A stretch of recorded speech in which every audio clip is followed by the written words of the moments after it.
Selamat datang kembali.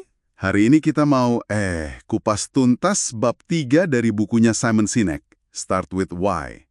Ada satu ide utama di situ yang menarik banget, yaitu lingkaran emas atau the golden circle. Betul. Sumber kita kali ini fokus ke kerangka berpikirnya Sinek ini, sebuah pola yang dia yakini bisa jelasin kenapa sih ada pemimpin atau organisasi yang inspiratif banget, tapi yang lain kok biasa aja.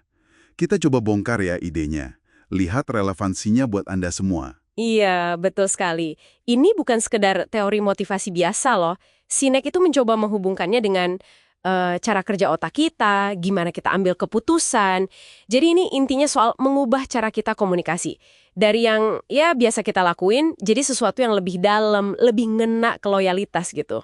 Oke, sip. Langsung aja ya kita bedah. Sinek ini ngembarin modelnya pakai 3 lingkaran gitu, yang satu di dalam yang lain. Konsentris. Lingkaran paling luar itu apa atau what.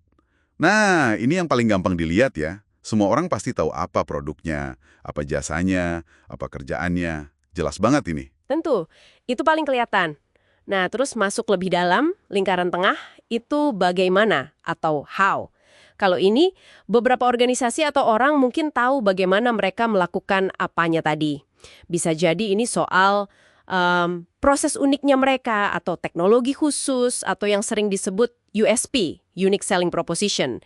Nilai pembeda lah intinya. Ini udah lebih spesifik. Nah, ini dia nih. Yang paling dalam, intinya, core-nya. Itu mengapa atau why. Menurut Sinek, justru ini bagian yang paling susah dijelasin. Dan mengapa ini, bukan soal cari untung ya, itu kan hasil. Hasil aja, betul. Mengapa ini lebih ke tujuan, keyakinan inti, alasan kenapa Anda atau organisasi Anda ada. Kenapa sih Anda bangun pagi? Kenapa orang lain mesti peduli? Wah, ini dalam banget pertanyaannya. Dan disinilah kata Sinek letak bedanya, krusial banget. Kebanyakan komunikasi itu jalannya dari luar ke dalam. Kita bilang dulu apa yang kita kerjakan, terus mungkin bagaimana caranya, tapi ya ampun jarang banget nyampe ke mengapa. Sementara pemimpin atau merek yang inspiratif itu kata Sinek justru kebalikannya. Mulainya dari mengapa, baru bagaimana, terus apa? Dari dalam keluar gitu. Contoh klasiknya, dan emang kuat banget sih, Apple ya. Ah iya, Apple. Mereka kan nggak mulai dengan, kami bikin komputer keren loh. Nggak gitu. Pesan mereka itu akarnya di mengapa. Dalam segala yang kami lakukan, kami percaya menantang status quo. Kami percaya berpikir beda. Terus bagaimana caranya? Ya dengan bikin produk yang desainnya cakep, simple, gampang dipakai. Hasil akhirnya, mereka bikin komputer, ponsel, pemutar musik. Itu apanya? Rasanya kita beli produk Apple tuh kayak beli simbol keyakinan itu ya. Iya. Dan ini bukan cuma trik marketing asal-asalan. Sinek nyamunginnya ke biologi otak kita. Lingkaran emas ini katanya selaras banget sama bagian-bagian otak. Neokortex itu bagian otak baru kita yang ngurusin bahasa, pikiran rasional, analitis. Itu levelnya apa? Sementara otak limbik yang lebih dalam, ini dia yang ngurusin perasaan, kayak kepercayaan, loyalitas, dan juga semua pengambilan keputusan. Otak limbik ini nyambungnya ke mengapa dan bagaimana. Tapi uniknya, otak limbik ini nggak punya kapasitas bahasa. Wah, menarik.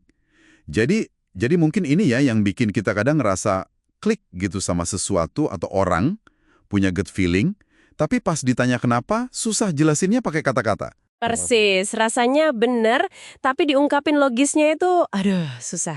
Kayak nggak nemu kata yang pas gitu ya. Makanya Sinek bilang, ini kutipan terkenalnya, orang tidak membeli apa yang Anda lakukan, mereka membeli mengapa Anda melakukannya. Waktu komunikasi kita nyentuh level mengapa, kita itu ngomong langsung ke bagian otak yang ngontrol keputusan. Bukan cuma bagian analitisnya aja. Keputusan buat beli, milih, atau jadi loyal itu seringkali emosional banget, berasal dari keyakinan yang sama. Oh, pantesan ya. Ini juga bisa jelasin kenapa perusahaan kayak Apple tuh fleksibel banget. Kita nyaman aja beli komputer dari mereka, terus dulu beli iPod, terus iPhone. Iya, ganti-ganti produk oke aja ya. Karena kita udah beli mengapanya mereka, bukan cuma produknya. Coba bandingin sama katakanlah Dell atau Gateway dulu, pas mereka coba bikin MP3 player atau TV, kok rasanya aneh gitu ya buat konsumen. Nggak klik gitu ya? Iya, kita ngelihatnya mereka ya perusahaan komputer aja. Apanya doang. Nggak ada rasa nyambung di level keyakinan. Benar banget. Ingat nggak dulu pas awal-awal iPod keluar? Saingannya kan ada Creative Zen. Oh iya, Creative Zen. Sempat punya tuh kayaknya. Nah, kreatif itu mungkin teknisnya setara atau bahkan keluar duluan, tapi iklan mereka fokusnya di apa? Pemutar MP3 5 GB, udah gitu aja. Sementara Apple, 1000 lagu di saku Anda. Itu kan manfaat yang lahir dari mengapa mereka. Berpikir beda, menantang cara lama nikmatin musik. Beda banget ya pendekatannya. Jelas beda. Mana yang lebih narik? Mana yang ngomong ke perasaan kita?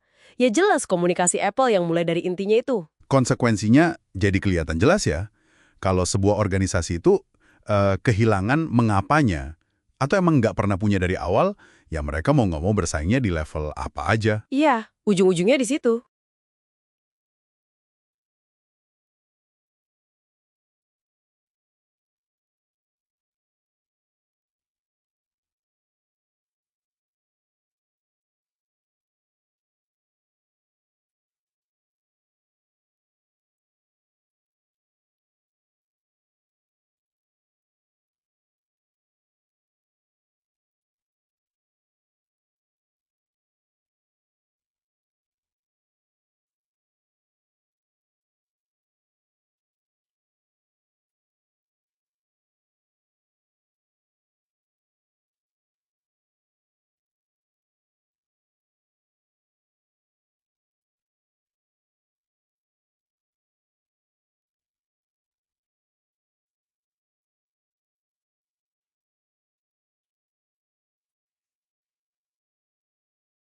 Iya, kita nganggapnya mereka ya perusahaan komputer aja.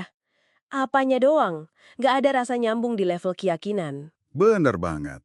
Ingat nggak dulu pas awal-awal iPod keluar, saingannya kan ada Creative Zen? Oh iya, Creative Zen sempat punya tuh kayaknya. Nah, Creative itu mungkin teknisnya setara, atau bahkan keluar duluan.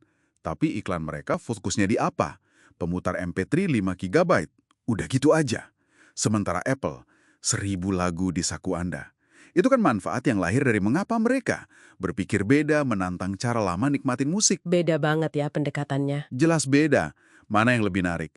Mana yang ngomong ke perasaan kita? Ya jelas komunikasi Apple yang mulai dari intinya itu. Konsekuensinya jadi kelihatan jelas ya. Kalau sebuah organisasi itu kehilangan mengapanya atau emang nggak pernah punya dari awal, ya mereka mau nggak mau bersaingnya di level apa aja. Iya, ujung-ujungnya di situ. Artinya, ya perang harga, adu fitur, adu kualitas layanan, sesuatu yang gampang banget ditiru dan seringkali ngandelin manipulasi jangka pendek. Kayak diskon gede-gedean, promosi gencar biar orang beli. Dan itu susah banget buat bangun loyalitas yang beneran, yang jangka panjang. Betul, cuma transaksi aja jadinya. Dan sebaliknya, kalau mengapa itu jelas, terus dikomunikasikan terus-menerus secara konsisten, Anda tuh nggak perlu jualan ngotot banget. Anda akan nanik orang-orang, entah itu pelanggan atau karyawan, yang percaya sama apa yang Anda percayai. Ada resonansi keyakinan di situ. Ini bukan soal manipulasi, tapi nemuin orang yang sejalan gitu pandangannya. Ini berlaku di mana aja. Bisnis, mimpin orang, bahkan hubungan pribadi. Wah, jadi implikasinya luas banget ya ternyata. Lingkaran emas ini bisa jadi kayak cermin gitu ya. Alat bantu buat kita refleksi. Buat Anda juga di rumah, coba deh pikirin. Cara Anda komunikasi selama ini gimana? Apa lebih banyak jelasin apa yang Anda kerjain atau tawarin? Atau jangan-jangan Anda udah coba gali dan artikulasiin mengapa dibalik semua itu? Ya, ini pertanyaan penting. Mungkin sebagai penutup nih ya, ada satu hal yang bisa Anda coba renungkan atau mungkin langsung praktekkan. Dalam interaksi Anda berikutnya, entah itu pas presentasi, rapat, atau ngobrol santai sekalipun, coba deh lebih sadar. Anda cenderung mulai dari apa nggak? Nah, gimana kalau coba dibalik? Coba deh mulai dengan mengapa Anda peduli soal itu, mengapa topik ini penting, sebelum Anda masuk ke detail apa dan bagaimananya. Kira-kira perubahan apa ya yang mungkin terjadi sama hubungan atau koneksi yang Anda bangun? Kayaknya patut dicoba tuh.